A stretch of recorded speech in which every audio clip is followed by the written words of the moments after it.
everyone, welcome to Education 5202. The purpose of this video is to review the syllabus and touch on the assignments.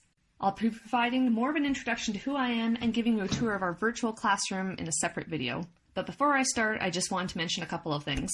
First, I'm not going to go over every detail in the syllabus here. This is just meant to be a quick overview that highlights some of the key points. And second, I apologize in advance for any weird background noises. I'm visiting my family in Vancouver right now, so it's a bit of a full house. So if you open up the syllabus, the first thing you'll see is my contact information. The best way to get a hold of me is at the email address listed in the syllabus. I can also do Skype and telephone meetings by appointment. I'm also usually on main campus a couple times a week. So for those of you in Ottawa who prefer to meet in person, I can also meet with you that way. And if you keep scrolling down, the next section is general course information. So the purpose of this course is to explore the concepts, strategies, and methods of instruction in health education, as well as an examination of how instruction supports student learning. So how are we going to do this? Well, we're going to do this primarily by exploring a variety of teaching strategies in health professions education, and I've listed some examples here on the screen. However, we're not limited to just these teaching strategies. In fact, you are going to be the ones deciding which teaching strategies we cover, since you'll be leading the modules yourselves. So the only one I can guarantee we'll be covering for certain is e-learning, because I'll be leading a module on this. For each of these strategies, we're going to be looking at the advantages and disadvantages of each strategy, as well as the concepts of teaching and learning that underlie them, but more on that later. We're also going to be looking at some of the concepts that inform and influence teaching and learning in health professions education. Each of these topics will be discussed in relation to teaching strategies. And it's important to note here that we do not have a textbook or a course pack that you need to purchase for this course. Everything is available free online through the U Ottawa Library. Some weeks you'll also have YouTube videos assigned as readings. At the beginning of the syllabus, I also list some of the student support services available at U Ottawa and some important course policies. And before we get into the nitty-gritty of the course, I just want to draw your attention to a few important policies here. First, attendance. So attendance is compulsory in all Faculty of Education courses. Since we're an online course, we measure attendance through online discussion groups and activities. I can also see your login frequency and whether you've opened discussion posts. So if you're not logging in, I know. So in my own experience as a student, the best way to do an online course like this is to check in regularly. Even if it's just 15 to 30 minutes a day, just pop into your discussion group, leave a comment or two. You'll get way more out of the course this way. It's also less time consuming and way less stressful than trying to do all of your posts a few hours before the module closes. And I say that from experience.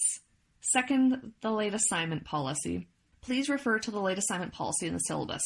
Now, I realize you're all adults and you all have a lot of other responsibilities, so if you need an extension on assignment, please don't be afraid to ask me. Granted, it's a bit tricky with group assignments, but otherwise I'm very reasonable with granting extensions. Third, accommodation of people with disabilities. Please let me know if you need any sort of accommodation for a disability, whether it's temporary or permanent. Fourth, academic integrity and fraud. So in short, please don't plagiarize. If you're unfamiliar with citing things properly in APA, just reach out to me, or even ask one of your classmates. I've also had students plagiarize in the past because of the pressure to just get an assignment done on time. Please don't compromise the academic integrity of your work for a deadline. Once again, just ask me for an extension. And now on to the part that I know everyone is always stressed about, the assignments. So your course mark is determined by 5 categories of assignments, if you will. There's the weekly reading responses, a reusable digital learning object, a teaching strategy presentation and activity, which is a group project, and a summary paper where you'll be focusing on a teaching strategy of your choice. And of course participation. Please note that all assignments are to be submitted through Brightspace, although the group presentation is a bit of an exception. We'll get to that in a moment. All assignments require APA. You can use either the 6th edition or the new 7th edition that came out last semester. I'm fine with either. And please note, for any sort of paper or reading response, I only accept Word documents. This is because other file types actually make it more difficult and time-consuming for me to grade. So for example, for a Pages file, I need to go in and convert it to a doc file so I can open it. The exception for the Word doc rule, of course, is things like videos, pictures, websites, things of that nature. So the weekly reading responses are worth 32% of your final mark.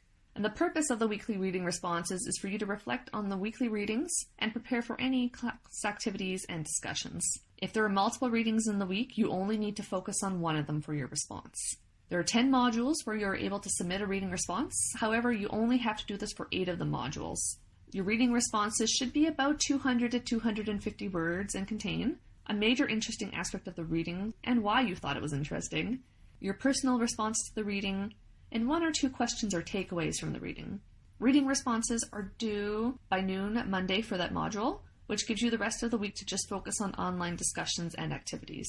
Please see the syllabus for further details about the assignment and the rubric that I'm using for grading. The reusable digital learning object is worth 5% of your mark. In this project, you'll be creating a short reusable learning object on a short healthcare or educational concept, completely your choice. You can do something like a video or an infographic, e-poster, and then you're going to be sharing it with your discussion group. Now, these are only meant to be short projects.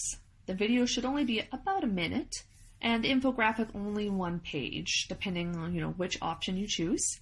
And note that I will be grading very generously on this project because I really just want you to start experimenting with some of these tools. This assignment is due January 31st, ideally by noon, so others have time to view and comment on your reflective learning object before this module ends. The teaching strategy presentation and activity is worth 20% of your mark. There will be about 2 to 5 people in each group. Each group will be teaching a class about a teaching strategy of their choice, and then leading the class in an activity that uses that teaching strategy. As a group, you'll be picking a reading on that teaching strategy for the class to read. The citation for this needs to be sent to me by noon on Wednesday, the week before you present, so I have time to distribute it to the class. And this also gives your classmates time to actually read the article. That same day, your group also needs to send me a brief 1-page summary of the activity you want to do, and there's more details on this in the syllabus. First thing Monday morning, your finalized presentation, activity, and handout are due. Ideally, I'd love to have them Sunday night, those so I can get them posted, but they're not actually due till Monday morning. Your presentation should be about 15 minutes. Details on what to include are in the syllabus. Your presentation can take a variety of different formats. For example, you could do a video, a screencast. You may decide you want to create a website. I'm fine with whatever you want to do. Just maybe run it by me if you want to do something a little more out there. You also need to have a 1-page handout that summarizes the information in your presentation.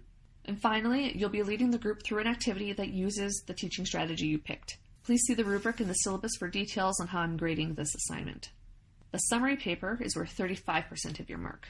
This paper is intended to provide you with a practical summary of a teaching strategy that you may want to use in your own professional or educational context. So you can pick any teaching strategy you like.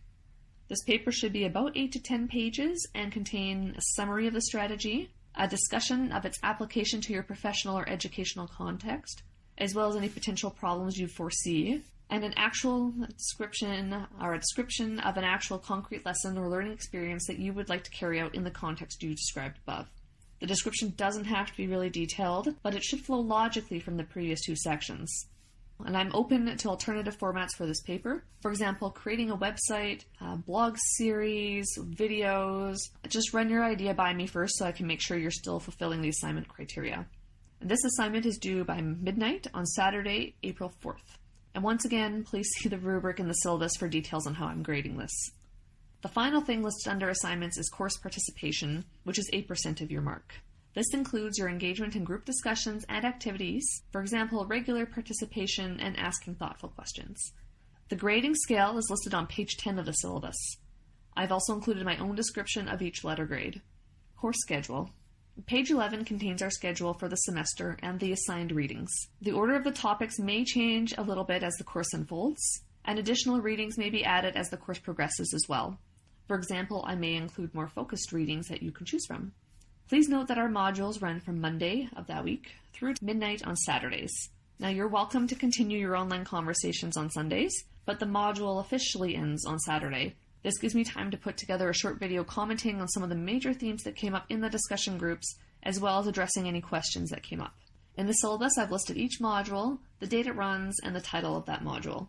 I've also listed who the facilitator is for the week, the assignments due that week, the required readings and videos, and any optional resources for further reading if you feel so inclined. For some of the weeks, I have foundational readings, which are required for everyone, and focused readings. For focused readings, you get to pick the additional reading that you want to do from the list. And you'll notice for some of the weeks it says to be determined or TBD. These are the weeks that the student presentations will be taking place. And then page 19 onwards has the assignment rubrics. And that's all for now, folks. I hope this syllabus overview was helpful, and I will see you all online.